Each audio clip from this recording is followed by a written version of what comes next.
Bonjour à toutes et à tous, dans cette vidéo, je vais vous présenter dans Photoshop Beta le nouvel espace de travail dit génératif. C'est hyper intéressant. La première chose à faire, évidemment, c'est d'être sûr qu'on a mis à jour Photoshop Beta. Pour cela, vous devez bien sûr passer par l'application Creative Cloud. Vous allez dans Applications, vous avez ici Beta, et si vous n'avez pas déjà installé Photoshop Beta, il faudra aller le chercher dans la liste des logiciels Beta que vous avez à votre disposition. Sinon, vous irez, si vous avez fait la mise à jour, vérifier en cliquant sur les trois petits points que, ensuite dans Détail du produit, que vous avez bien la version 26.1.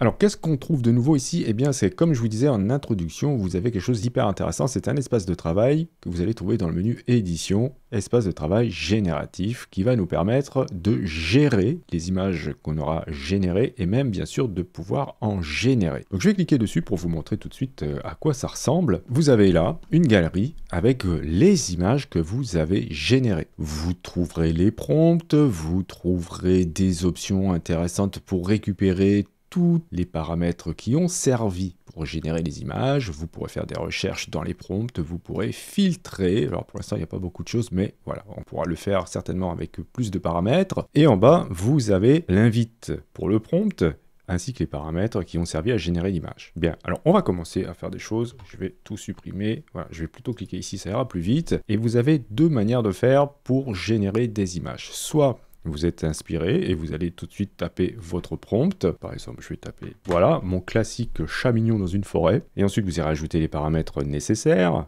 le format. Alors, vous avez le choix entre landscape, donc c'est-à-dire paysage, portrait, carré ou hyper large en 16/9. Je vais rester avec carré. Vous avez ensuite la possibilité d'aller chercher une image de référence, des effets et d'ajouter des variables. On verra ça tout à l'heure. Si vous n'êtes pas très inspiré, vous pouvez aller ici, cliquer sur Inspiration. Là, vous allez trouver, c'est comme dans Adobe Firefly en fait. Vous allez trouver des images qui ont déjà été générées par les utilisateurs et vous pourrez demander à utiliser les paramètres en cliquant sur Use Settings. Par exemple, avec cette image-là de la voiture, si je clique là sur Use Settings, hop, je vais avoir l'ensemble des paramètres qui ont servi pour faire cette image, c'est-à-dire le prompt ainsi que les paramètres en dessous. Ok, donc là, malheureusement, ça m'a effacé mon prompt, donc je vais le retaper, mais avant, je vais cliquer ici, bien sûr, pour tout effacer. Je voudrais que ce soit dans le style d'une photo, donc je vais cliquer ici sur Effets, et je vais ensuite cliquer sur Photo. Voilà, donc là, on va retrouver les effets qu'on a déjà sur le site Adobe Firefly, classés par populaire, mouvement, thème, etc., etc. Donc là, moi, je vais rester avec uniquement photo de cocher, et ça va s'ajouter à la suite des paramètres. Alors, vous avez là un mode qui est le mode rapide, fast mode, qui est coché par défaut. Ça, c'est assez intéressant parce que du coup, ça nous permet d'avoir des images qui vont être générées beaucoup plus rapidement. Donc, je clique sur générer et pendant que Firefly est en train de générer des images, je suis tout à fait capable de continuer à travailler, proposer d'autres prompts, essayer d'autres paramètres, etc., etc. Les images sont arrivées tout à la fin. Voilà, mon charmant petit chat dans la forêt. Je peux demander à faire un rerun, c'est-à-dire à refaire 4 générations. Notez qu'ici nous avons 4 générations et non pas 3 comme c'est le cas dans Photoshop. Je vais pouvoir mettre l'image en favori, cliquer sur les 3 petits points pour avoir d'autres paramètres, comme l'ouvrir en détail, donc on verra ça tout à l'heure. Sinon, je pourrais à nouveau réutiliser tous ces paramètres, ou bien utiliser que le prompt, ou bien utiliser que la référence, ou bien que le style, télécharger l'image, effacer l'image. Bien, alors je vais aller ici et cliquer sur Open in Detail pour la voir en détail, cette image, voilà. Et là, je vais retrouver les mêmes paramètres que je vous ai montré ici en cliquant sur les 3 petits points. Je vais retrouver mon prompt ainsi que les paramètres utilisés. Je sais quel modèle a été utilisé pour cette image-là. Il s'agit d'Adobe Firefly 3 en fast. C'est une image en JPEG qui a été générée le 28 octobre 2024 et elle fait 2048 par 2048. Je peux à tout moment l'ouvrir dans Photoshop en cliquant ici sur Open. Voilà, donc je vais me retrouver avec un document qui s'appelle sans titre et mon image générée se trouve évidemment sur un calque génératif. Je vais retourner dans l'espace de travail en allant dans le menu édition et voilà, espace de travail ici pour vous montrer que j'ai aussi la possibilité d'importer cette image en tant que calque en cliquant ici Add Image et je peux dire que voilà, je vais la mettre dans le document sans titre 1 en tant que calque séparé.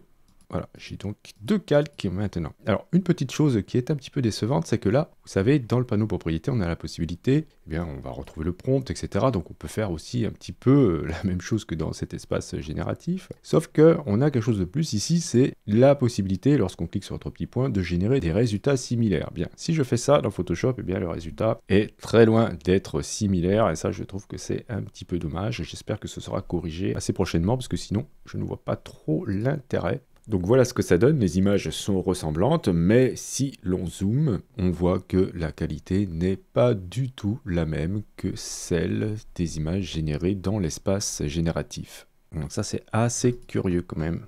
Bref, on va retourner dans l'espace de travail génératif pour vous montrer une chose qui peut être intéressante, mais qui peut aussi être un piège, c'est la possibilité ici d'ajouter des variables. Alors, qu'est-ce que c'est que ça? Eh bien, si vous souhaitez générer plusieurs séries d'images avec des prompts différents, on va pouvoir désormais le faire en utilisant les variables. Je m'explique. Si je souhaite ici faire une série de chats, ensuite de chiens et pourquoi pas de lapins. Donc j'ai déjà généré mon chat, donc j'aimerais faire juste 2 autres séries avec un chien et un lapin. Eh bien, je vais me mettre ici, je vais sélectionner chat et je vais cliquer sur ajouter variable. Ça m'ajoute des crochets et là, je vais pouvoir indiquer. Donc, je vais supprimer chat, je vais mettre lapin, virgule, chien.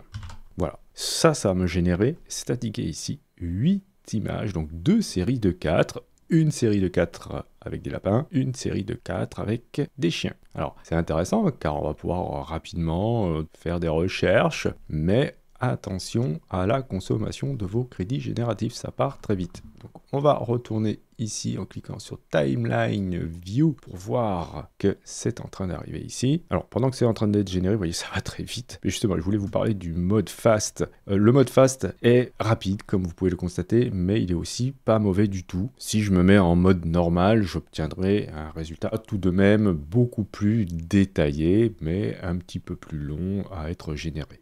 Donc voilà, j'ai donc maintenant des chiens, des chats et des lapins. Ok, alors, voyons voir maintenant cette histoire de référence qui est très intéressante aussi, car si j'avais voulu un chien, par exemple, dans la pose de ce lapin, alors voilà, celle-ci, eh bien, je peux le faire maintenant en utilisant une référence. Donc je vais prendre ce lapin, je vais cliquer ici sur votre petit point, je vais dire que je l'utilise en tant que référence composition. Alors, j'aurais pu très bien aussi faire cela. Alors, mon prompt ici, je vais faire attention de supprimer les variables. Voilà, donc je vais juste mettre lapin. J'aurais pu ici cliquer sur référence et aller charger une image. Ou alors trouver dans la liste des images présentes ici, des images que j'ai déjà utilisées comme référence, parce que je les ai déjà chargées, ou bien des images qui sont proposées par Adobe. Mais là, je peux très bien le dire aussi que j'utilise, en cliquant sur votre petit point, cette image en tant que référence. Voilà, et donc du coup ici je vais pas mettre lapin, je vais mettre chien. Ok, et j'aimerais demander à ce que cette référence soit beaucoup plus forte. Alors pour ça, je vais cliquer à nouveau sur référence, car je souhaiterais changer le poids de ma référence. Et là, je suis confronté à un petit problème, je n'arrive pas à trouver le poids dès que j'ai regardé les images de référence de la galerie. Donc il va falloir que je procède autrement. Je vais enregistrer cette image en cliquant ici sur Download, et je vais retourner ici, cliquer sur référence, et là je vais pouvoir recharger cette référence. Donc voilà, je charge ma référence, qui est mon petit lapin ici, et je vais pouvoir là modifier la force de cette référence. Donc c'est hyper important de pouvoir le faire, car ici moi je voudrais 75%, hein, on a 3 niveaux, on a 25, donc c'est très peu, on a 50, là le prompt sera pris en compte à 50%, et l'image de référence à 50%, et ici on est à 75% de l'image de référence. Ok, donc je valide ça. Donc c'est un chien mignon dans la forêt en utilisant ça comme référence. Et je vais cliquer sur générer bien sûr. Donc et voilà, je vais me retrouver avec des images qui utilisent comme structure l'image de référence, ce qui me permet voilà, de faire des espèces de morphes entre un lapin et un chien. Je vais supprimer cette référence. Je vais aller en chercher une qui n'a aucun rapport. Donc je l'avais déjà chargée, donc je vais dans ma galerie. C'était ça, donc une girafe que j'avais mis dans un décor et ça m'avait donné ça comme résultat. Ok, donc voyons voir ce que ça peut donner maintenant avec un chien dans une forêt si j'utilise ça comme référence à hauteur de 75%. Donc voilà, j'obtiens, attention les yeux, un chien girafe comme ça. Avec, c'est pas un soleil, si c'est un soleil. Bon, évidemment, l'IA, là, elle a du mal à comprendre ce que je lui ai demandé. C'est une forme de girafe et ça ressemble à rien. Mais c'est juste pour vous expliquer que on a la possibilité maintenant de, on va dire, guider l'IA d'une manière un petit peu plus intéressante qu'auparavant. Mais voyons voir maintenant si je peux pas, à partir de cette image-là, par exemple, aller choisir un autre style. Je vais supprimer mon image de référence, mais cette fois-ci, je vais demander à aller ajouter un style.